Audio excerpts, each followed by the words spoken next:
ಲೋಕಸಭೆಯಲ್ಲಿ ಸಿಎಂ ಅವ್ರಿಗೆ ಏನಾದ್ರು ಟಾಸ್ಕ್ ಕೊಟ್ಟವ್ರ ಸರ್ ಇಷ್ಟೇ ಸ್ಥಾನ ಗೆಲ್ಲಬೇಕು ಅಂತಂದೇಳಿ? ಯಾಕಂದ್ರೆ ಯತೀಂದ್ರ ಅವರು ಒಂದ್ ಮಾತನ್ನ ಹೇಳ್ತಾರೆ, ಇವತ್ತು ಲೋಕಸಭೆಯಲ್ಲಿ ಹೆಚ್ಚು ಸ್ಥಾನ ಗೆದ್ರೆ 5 ವರ್ಷ ಸಿಎಂ ಮುಂದುವರಿತಾರೆ, ಇಲ್ಲಾಂದ್ರೆ ಕಷ್ಟ ಅನ್ನೋ ಅರ್ಥದಲ್ಲಿ ಮಾತಾಡ್ತಾರೆ. ಇಲ್ಲ, ಲೋಕಸಭೆಯಲ್ಲಿ ಸಿದ್ದರಾಮಯ್ಯನವರೊಬ್ಬರೇ ಅಲ್ಲ, KPCC ಅಧ್ಯಕ್ಷರಿದ್ದಾರೆ, ಜೊತೆಗೆ ನಾವೆಲ್ಲರೂ ಕೂಡ ಇದ್ದೇವೆ. ನಾವೆಲ್ಲರೂ ಸೇರಿ 28 ಸ್ಥಾನಗಳನ್ನು ಗೆದ್ದಿಸ್ಕೊಂಡು ಬರಬೇಕು ಅನ್ನುವಂಥ ಪ್ರಯತ್ನವನ್ನು ನಾವೆಲ್ಲ ಮಾಡ್ತೇವೆ.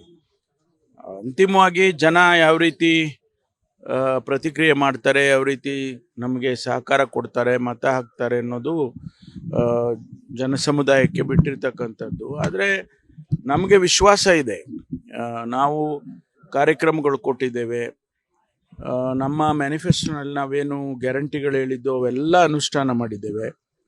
ಜನಸಮುದಾಯಕ್ಕೆ ಈ ಸರ್ಕಾರದ ಬಗ್ಗೆ ಒಳ್ಳೆಯ ಅಭಿಪ್ರಾಯ ಇದೆ.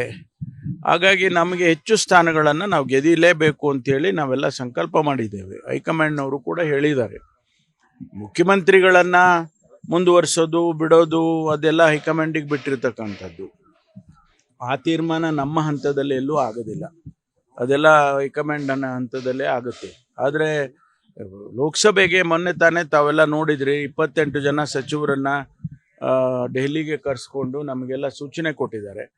ನಮಗೆ ಒಂದೊಂದು ಕ್ಷೇತ್ರ ನಮ್ಮ ಜವಾಬ್ದಾರಿ ಕೊಟ್ಟಿದ್ದಾರೆ. 28 ಜನ ಸಚಿವರುಗಳು ಕೂಡ ಗೆದ್ದಿಸ್ಕೊಂಡು ಬರಬೇಕು.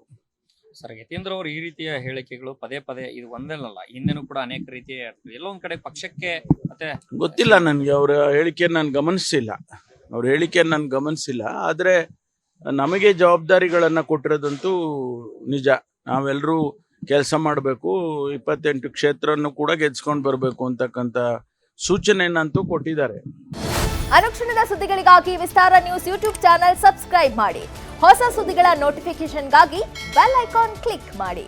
ಲೇಟೆಸ್ಟ್ ಅಪ್ಡೇಟ್ಸ್ಗಾಗಿ www.vistaranews.com ವೆಬ್ಸೈಟ್ಗೆ ವಿಸಿಟ್ ಮಾಡಿ. ಅಂಗೈಯಲ್ಲೇ ಜಗತ್ತಿನ ಸುದ್ದಿ ತಿಳಿಯಲು ವಿಸ್ತಾರ ನ್ಯೂಸ್ ಕನ್ನಡ ಆಪ್ ಡೌನ್ಲೋಡ್ ಮಾಡಿ.